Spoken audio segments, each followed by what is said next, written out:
How we doing, sir? Doing well, man. Training camp wrapping up here, and then one more preseason game. It is one more preseason game. What'd you see in this one in the dome that you liked?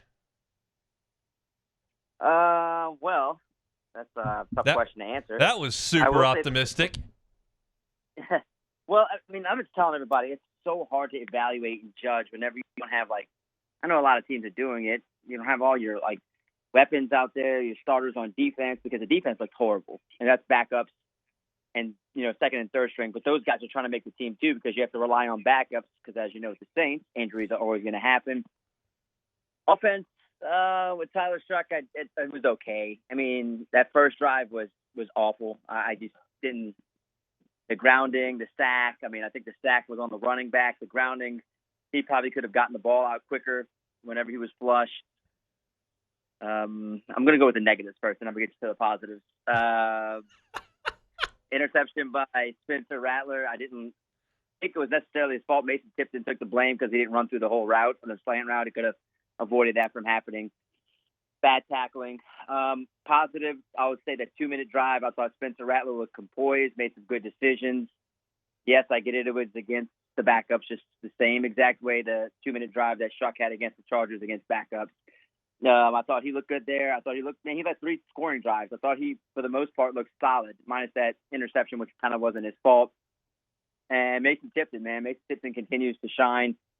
Jonas Stanker, Jalen Ford. And, it's just there's some bright spots from that game. Unfortunately, it's not from any of the starters because they don't really play in the game.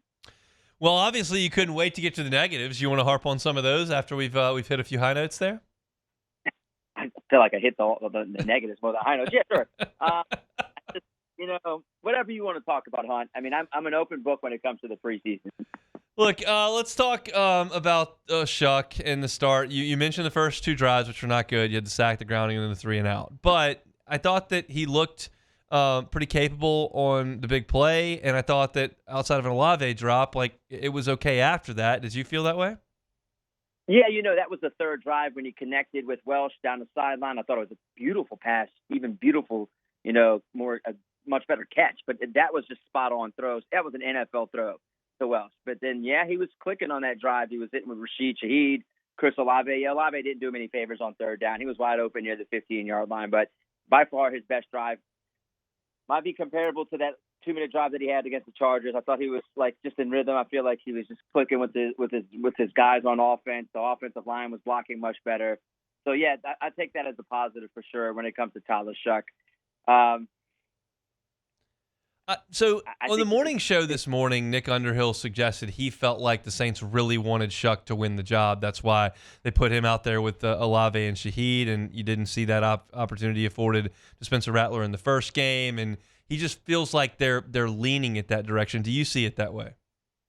Yeah, they're trying their best. They're opening the playbook up for him. They're doing a little bit more, but it just seems like he doesn't want to take grasp of this and take charge of this quarterback competition. And then be fair with you, Hunt, neither guy with each start was taking, the charge of becoming the starting quarterback. They both did a better job as backups in these 2 games. And that's worrisome. For sure, that's 100% worrisome that no guy as a starting quarterback is taking hold of becoming the quarterback of this team week 1. And, man, the way we look at it, I feel like both of these guys are just backup quarterbacks that are still learning this offense and trying to become a starting quarterback. To me, they're just backup quarterbacks in the league, and I know that's tough to say and it's harsh when it comes to Tyler Shough because he was just drafted, and maybe he does become better. I think the potential's there, but man, it feels like you're just rolling the dice with backup quarterbacks right now.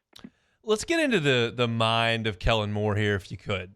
Do you think the decision is going to be made based on who gives the Saints the best chance over the next 3 years? Do you think it's going to be made based on who gives the Saints the best chance in the first game of the season? Do you think it's going to be made with an eye on protecting Shough if they don't think he's ready and they'd rather just throw Rattler into that difficult start to the season?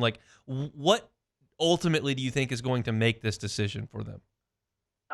It's such a loaded and good question because I'm going back and forth how they what Kellen is thinking about. I'm thinking he's probably thinking about, hey, what can we do to win a little now and protect his confidence? And that would be Tyler Shough.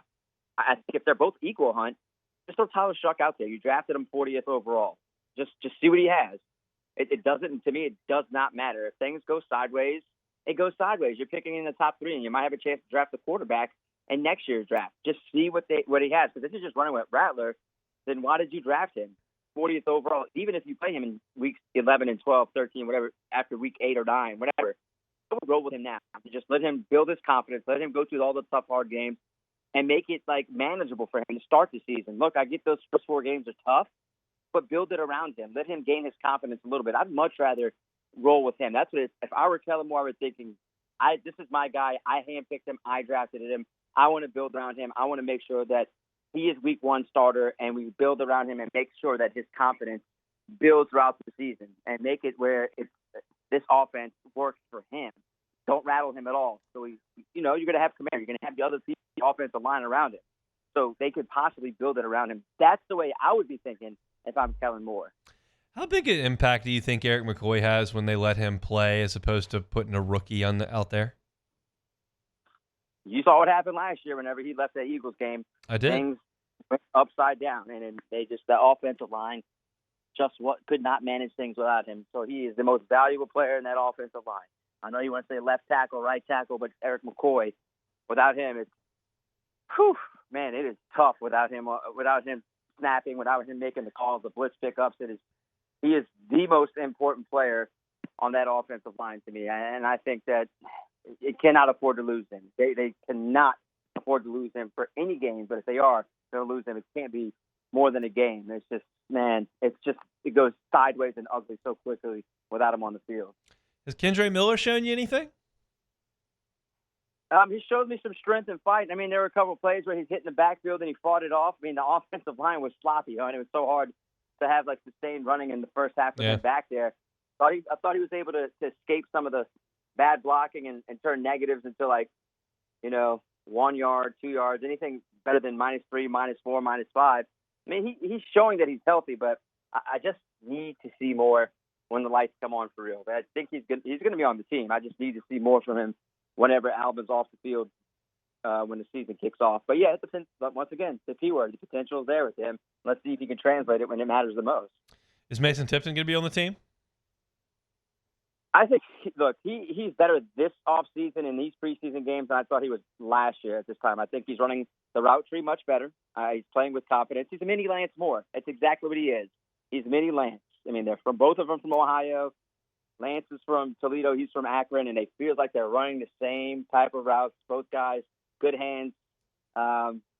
Look, he's making plays happen down the field too, so it doesn't hurt to have that. The only thing that little knock on him is that all the other 3 receivers ahead of him, Rashid, Brandon, and Chris, are pretty much the same size. Yeah. They need a big body receiver at some point in time. Whenever the cuts happen, they need to go find him a receiver. But I would put him on I truly would put him on that 53-man roster because he has shown more this offseason than he did last year offseason. Do you have a favorite young defensive player that you've seen in camp or in the preseason games? I'm going to stay away from the Kool-Aid McKinstry because I thought he's done really well. I want to go to Quincy Riley. I like what I've seen from Quincy Riley. I really have liked what I've seen from him, and that's a guy they're going to have to rely on quite a bit. I think because how long is Alontae Taylor out with a groin injury? Who knows? Because that means he's going to have to step in. He and Isaac Yanema are going to have to play. So that means Quincy. It's going to be Quincy time. I like what he's done so far. And Jonas Banker showed a good bit this past Sunday in that game. I thought his tackling was the best for anyone on the defense. His tackling, he had a nice interception thanks to the deflection by Rajon Wright. So I think Sanker and Riley, they're the 2 guys that I like in that defense. How about Danny Stutsman? What can you say about him? Dude is he reminds me of the program. Latterman. It reminds me of him. Every time I watch him play, I'm like, he's dressed like he looks the part. I'm like, I just want to know where he's going to fit in on the defense. Is he just going to be spot player, special teams player? Because the 2 guys are DeMario and Beat. And then how does he get on the field outside of an injury? So I think he gets spot play. But yeah, he's done well. He's done well too. I mean, those are your 3. You feel like you hit really well on those 3 guys, and I think the future is bright whenever you talk about those. Danny, Quincy, as well as Jonas. So yeah, Danny's a guy that I think will contribute at least to start on special teams. How do you feel like they'll handle the quarterbacks this weekend? Do you think we'll see them? Do you think Jake Haener gets extended run? It's a unique situation the Saints are in because you're still looking at things. Most teams are very much decided in that way. How do you think they handle that? Well, I want to say, first of all, I think they're handling this week like a regular season practice, all three of them, because we're only allowed to shoot 5 minutes. It's like stretching, watch 20 to 25 minutes. So I'm wondering if they name the quarterback here before the game at some point this week, unless he's like, I haven't seen enough, and I want to run them out there one more game. Maybe that is the case. I told you last week they didn't have a good game. They're going to just run it back and go one more week. But do they name the starter this week, Hunt, and give more reps with the first team just so they can have that extra week and don't play that starter? To me, I think you run it back one more week. Let's go one more week, get one more game, and see who's the best, and you name the guy, whatever, next week or the week leading into the game. But I feel like time is ticking, and you got to name a starter at some point in time. Everybody else is doing it. We shall see. Saints and Broncos this weekend in the final preseason tilt. Sharief, we appreciate some time. Got it, Hunt. See you next week. Hey, it's Hunt. Thanks for watching Hunt on Saints. Before you leave, help us out a little bit. Hit that like button, leave your comments in the section below, and hit that subscribe button so you get all our content right here from Hunt on Saints. We'll see you next time.